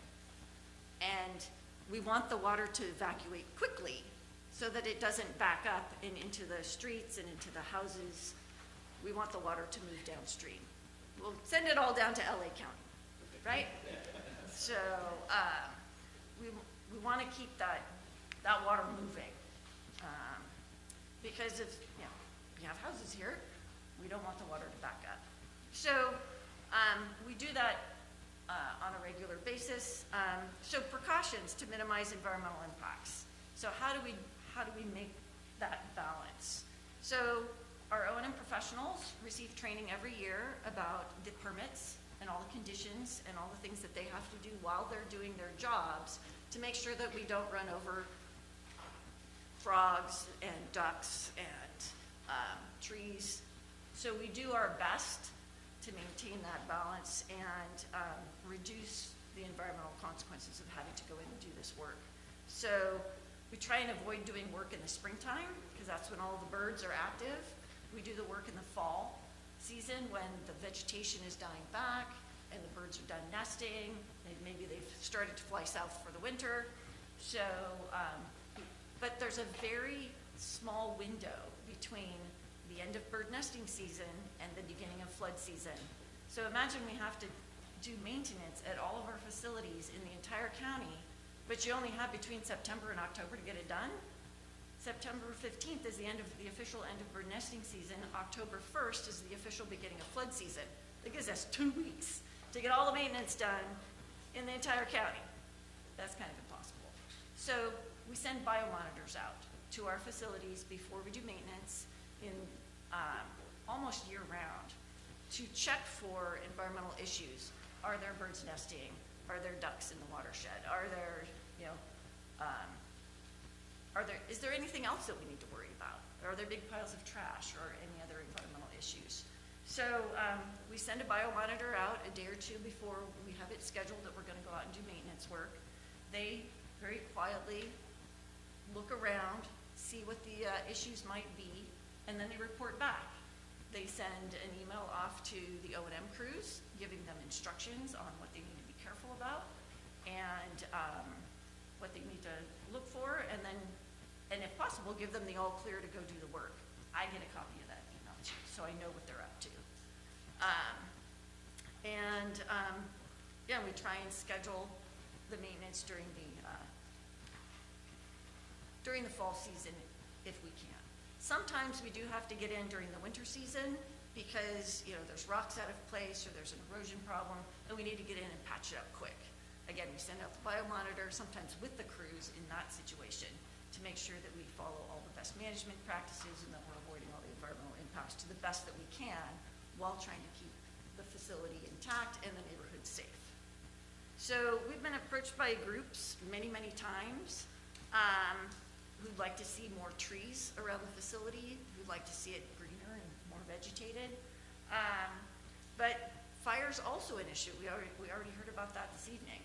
So we can't plant more trees necessarily because we don't want them standing in the way of the water, and we don't want them catching your house on fire. So we have to keep the area relatively vegetation free. There are a lot of trees there. If you actually compare what's on the 1945 photo and what the aerial photos look like now, because on the back side, I have a little picture of where the flood boundaries are, and some other information. You'll actually see that we have more trees than there were back in 1945. So it's beautiful, and we want to keep it that way, but we have to make sure that we're keeping the neighborhood safe as well. So as much as we'd like to have more trees, not a thing. So that's, any questions? Okay, we'll start with the back one first. Any questions on that? Yes. I have one. Sure. Thank you. Very, very helpful information. In terms of the trees that appear to be fire hazard, so the dead palm trees, for example, in the creek, what plans are there to have those removed? If there's dead vegetation, we can remove that, and we would remove that. So I can make a note to the O&M crews to make sure that if there are dead palm trees, that we need to take those out. Okay, good to know. Brian? Thank you. I know Kendra will go back a long way, and I have a lot of full respect for her, and she's an excellent biologist. Thank you for the presentation. My concern has always been not about trees. My concern has been about the vegetation. Right? If you look at the channel,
cattails die back every year in the fall, and so that's when we would go in and cut them back. Actually, this year we didn't. I saw the photographs after they had done the work, so we did leave the cattails. The other issue with leaving some of the green vegetation in the bottom, or the cattails, et cetera, in the very bottom of the creek bed, is that they harbor willow saplings. And we can't have the willows growing up. Willows will grow 3 inches in diameter in one season. And so those will grow up, and we have to keep the willows out before they reach 3 inches in diameter according to our permits. Once they get over 3 inches in diameter, it costs us a big pile of money to take them out because I have to figure out where to replace them someplace else. So, because then they become habitat. So again, it's this fine line between, we know we like the cattails, it's wonderful to keep them. We keep them during the summertime and during the springtime when the ducks are nesting in them. You got baby ducks running around. But by the time the fall comes, they're gonna die back anyway. And a lot of times they do get flushed or washed over. You know, the flood waters can just push them over. But it has been our experience that we don't want those cattails, once they die back, and then you have their biomass, they get wrapped around bridges and other issues or other components downstream. And so having a clog of vegetation moving, a raft of vegetation moving downstream that's dead can also be problematic. So depending on how it looks to the operations and maintenance folks and what they think might be needed, maybe every other year we spend the money to go ahead and take the cattails out. But this year I noticed that they did actually just get rid of the mustards and things that were growing on the slopes, and they left the center line of cattails. But that's, you know, so it is nice to keep the cattails. They die back anyway in the winter and would get flooded out anyway. But, you know, and they can harbor willows and other woody vegetation that we don't want. So it's a balance. Okay. Stephen? I'll speak from here. Okay. What you say in theory seems to be okay, but that's not what's happening out there. If you look at the area from Caney Road down 250 feet to the south on the northwest tributary of Maybe Creek. From Canaan down? Caney down. Okay, that's not our facility. Well, that's part of the issue that we're raising. We would like to know as a community, who's responsible for what? Because right now, I can't get an answer from the county folks really, and they just decimated that area south.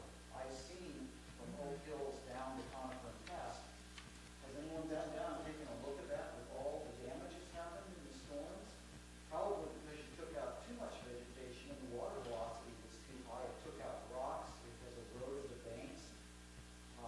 Willows, you don't want those because when they do get bigger than a certain size, a hassle to take it out for permanent, right? Right. Plus, they can also their roots can be a liability.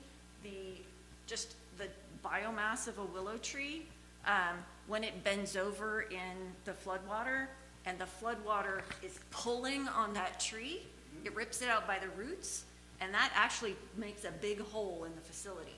So it can rip out the rocks, it can rip out the earth. I mean, earth can erode on its own as well. We're trying to find the balance with that.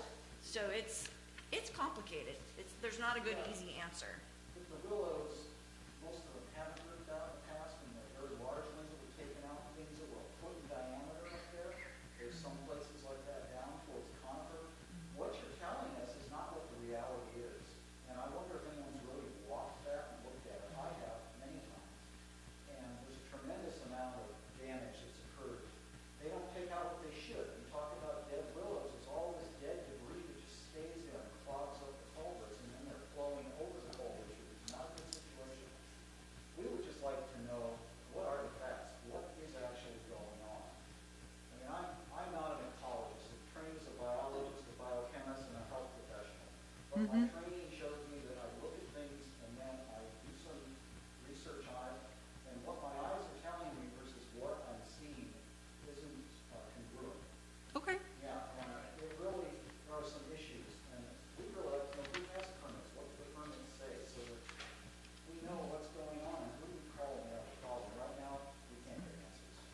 So upstream of our facility is the Rancho Simi Park District property, I believe.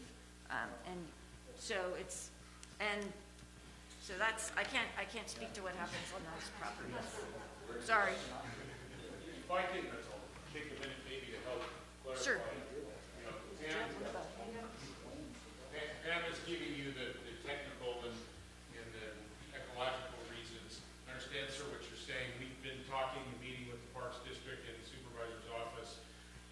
There's certain parts that we have easement on that we clean culverts and things that Public Works has. There's parts of it that belong to the Parks District.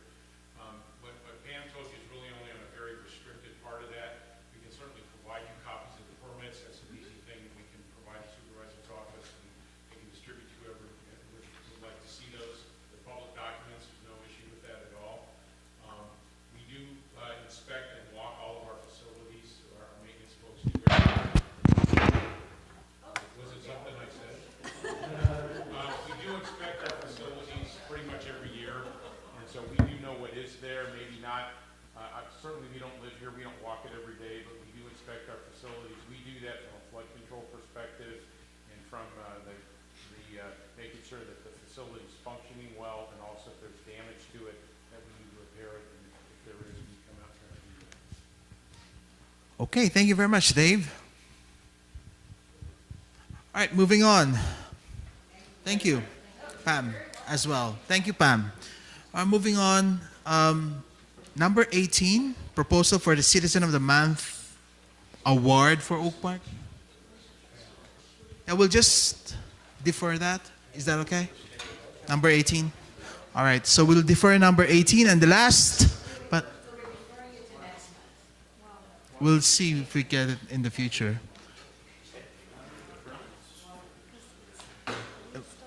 We have another comment. All right, and last but not the least, Supervisor Gurel, number 19, and probably your comment. Yes, thank you. My office is happy to take the lead on convening the right people and stakeholders to address the traffic concerns, the traffic flows around Oak Hills Elementary. Our office has been the recipient of a lot of complaints, a lot of concerns, a lot of input. We've talked to all the stakeholders individually. A lot of people have different ideas, but I think now's the time to bring everyone together, right? Prior to serving as supervisor, I was deputy mayor down in Los Angeles, responsible for safety on the streets, safety and security down there. And we knew in planning around safety and security and traffic flows in the city of Los Angeles, we have some of the deadliest streets in the world. It's three things. It's education, it's enforcement, and it's engineering. And that's all you got. None of those are perfect. None of them are the complete solution, but collectively together, those three things, education, enforcement, and engineering, hopefully we can find the right balance to fix the concerns there by parents and the community. So we'll take the lead on that. I'll be very quick. Storms. The Ventura County Board of Supervisors has been very active in trying to respond to the storms. They've done an enormous amount of damage to public projects, public infrastructure countywide. Second District has been spared the most significant and serious of the damages. However, I did learn that on not county property, but residential property, more homes in the Conejo, including Oak Park, have been damaged. Chief, you and I talked about this. More homes have been damaged by water intrusion through the storms in the Conejo than in any other part of the county. Lot to unpack there. So we filled sandbags together last week to give out for free. It's another commercial that many of the fire stations, not all of them, but many of them offer free sandbags to publics, to the public leading up to major storms, and we're still going to have more. The PIT count, the point-in-time count for homelessness, we completed that. We're expecting the results sometime probably next month or the month following. What we do know by early reports back is that the point-in-time count will show that the homeless numbers, the number of people who are unhoused in the county of Ventura will go up. That's what we're hearing. Last year was fairly plateaued in the 2nd district. It was about even. We know that it's going to go up countywide. I don't know how much it's going to go up in the 2nd district, but to respond to this early and get ahead of it, the County Board of Supervisors this past Tuesday passed a measure and authorized the hiring and the creation of 2 new leadership positions. One is the director of homelessness, because we don't have one, believe it or not, at the county level. And the second is the director of housing solutions for the county of Ventura. So those 2 positions will work in tandem and collectively in leadership to try to make sure we're moving forward a successful homelessness plan to address this issue. We also authorized 8 new positions for the Sheriff's Department that will be homelessness liaisons. They are going to focus on calls related to homelessness countywide, and then there's one sergeant that will lead this team. Those individuals will focus solely on homelessness because so many of our deputy sheriffs are being pulled away from traditional calls and crimes to address homelessness issues. So this will allow them to allow the rank and file to focus on traditional crimes and calls.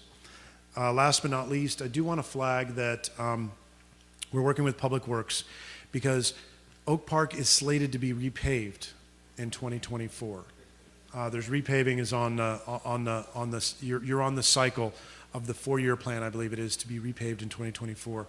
The contracts that we recently executed in the Santa Rosa Valley were really they were not to the satisfaction of the residents there, particularly in narrow residential streets and cul-de-sacs, where they used a quality of Cape Seal, which is the city of Thousand Oaks is abandoned using Cape Seal kind of a paving technology in cul-de-sacs and in narrow streets, because the rocks and the debris that are left behind afterwards that come up and make it difficult for kids to skateboard in the street and make it, the rocks come up. So we've done a number of drive-throughs in the Santa Rosa Valley. There's a lot of dissatisfaction. We're trying to fix some areas that we can. And we're also bringing forward an evaluation, but to the Board of Supervisors, to evaluate whether we want to change the standards that a previous board a couple of years ago set for paving residential areas. We're gonna try to we're gonna get to that and resolve that before paving starts in Oak Park, because I do not want to, as a supervisor, nor do you want to as a MAC, have to go through what Santa Rosa Valley MAC and residents are going through. I don't know. That's a good question. I'm going to guess 6 months ago the paving started. The complaints have been coming in. No, the complaints have been coming in for about 6 months. I think they started probably about 8-9 months ago. I don't know. I'll have to get that answer for you. But I have signaled to the CEO and the Director of Public Works that I want the brakes tapped on any kind of execution of a contract until we've looked at the standards by which the county is using. I think a previous board adopted some very inexpensive standards, and now those are coming back to bite everyone. I just want to share that with you. I look forward to working with this MAC on I think it was SEMA that recommended doing something, another outdoor community event. We're working on that, and we're going to try to come up with some recommendations with you and do something fun. I just want to say they've all left, but I do want to say, last but not least, I do want to say that the folks that are here, these are the leaders in the different departments, and their job is not to come out to the max. Their job really is not. They start 7:30. They're managing. They're executing. They're the executive branch. I'm the legislative branch and the elected official who's supposed to be out here till late at night, hearing your concerns and then taking it back to them. They, whether it's Rancho Simi, whether it's Oak Park Unified, whether it's the Assistant Fire Chief Anthony Romero, the Director of Planning, the library, our Chief Librarian. We had so many staff here, and I'm grateful. We're always very respectful, but I want to work with you to try to find ways to make them feel really supported here, because it's a special ask for us to come out after they've had that long day and now go home at 9:30 to their families. So that's all I have, unless there's any questions for me. Yes. I hate to be Yeah. record, but I'd like to know when we will have some visibility to the current fiscal year budget where we are year to date, and then when discussions will occur where we're involved for planning for the future. Thank you. We'll get that answered. There's no reason why we can't have a summary budget or a budget presentation to the MAC, and we can get that done. I asked we have not yet asked the Public Works to do a budget presentation, and we can do that. There was another question, Brian? Did you? This program that you're putting together on homelessness, and by doing that work, is it a dangerous job working with the homeless? And the reason I'm going with that is, what about the community emergency response teams like CERT?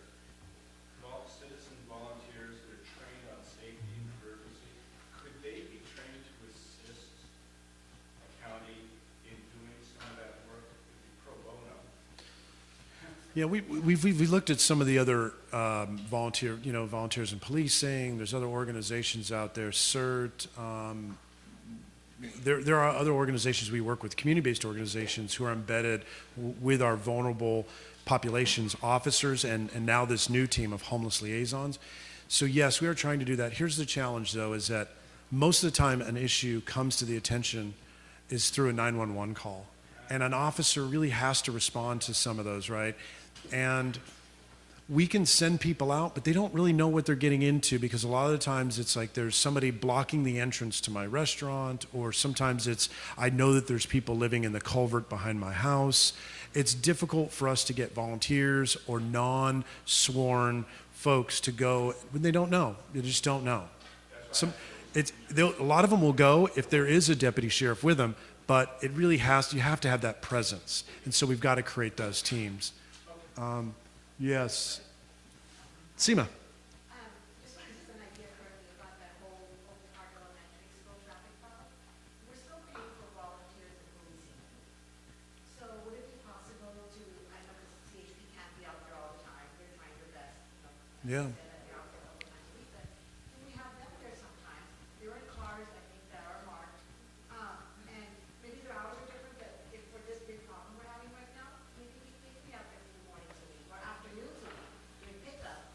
And they can be out there, I don't know if they wear uniform or something, but it's a presence, it's more authority that parents may be more listening to.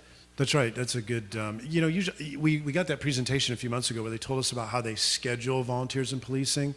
And the training is for looking at the security of residential property and things like that. But maybe they could consider this, and we'll take it to VIP and also the sheriff's department to see if they could put together some basic training. There may be some kind of policy where they say, hey, we won't put you in a situation where you're enforcing traffic laws, which is kind of where this is. This is a little bit like a traffic laws. Visibility, just like a warning, hey, be careful, Right. driveways, or watch where your kids are being dropped off. It's a good suggestion, and we'll take it to VIP and the sheriff. Cool.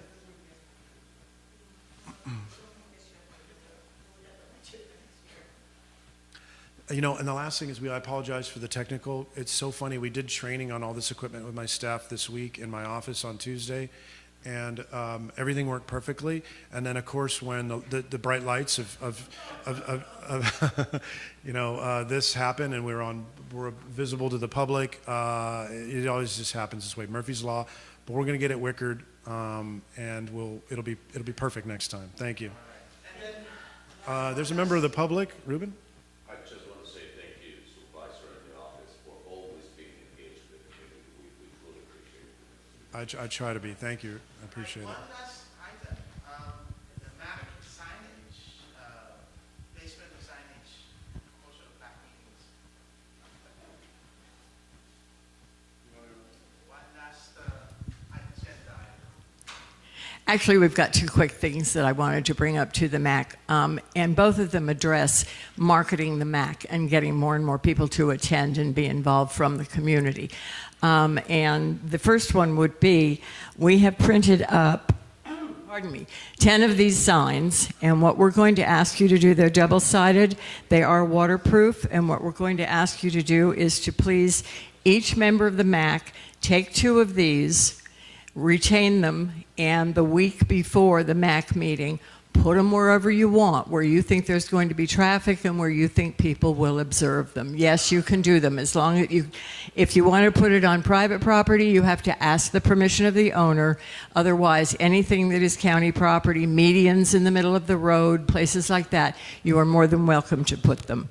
Don't chain it to a bicycle and then do that. Yeah, please don't chain it to a lamp post. Okay, so we're going to ask each one of you, we have 2 for each MAC member, if you would take it with you when you go. And one other quick thing, it was my suggestion, so I suppose I better address it, and it is on the agenda. In order to get more community involvement, we were thinking in terms of possibly each month at the MAC meeting having an Oak Park Citizen of the Month. A citizen that would receive a commendation from our offices recognizing them for something they have done in Oak Park. This might serve, if you're in agreement with this, we could put a little committee together to, draw up what the qualifications would be and make recommendations about giving some citizen in Oak Park recognition for what they've done to contribute to the community. So I'm going to leave that with the MAC to evaluate and think about if that's something you want to do. We're thinking maybe it might get more involvement with the people in Oak Park, with our residents, because there are a lot of good folks out there who do a lot of good stuff. You all included, obviously, but you're not qualified. I'm sorry. At any rate, that's the last I have to say, and thank you. Appreciate everything you all do. Let me know if you want to do the Citizen of the Month, and please help yourself to signs. They're right up there in the corner. Thank you again for all you do. We'll see you next month.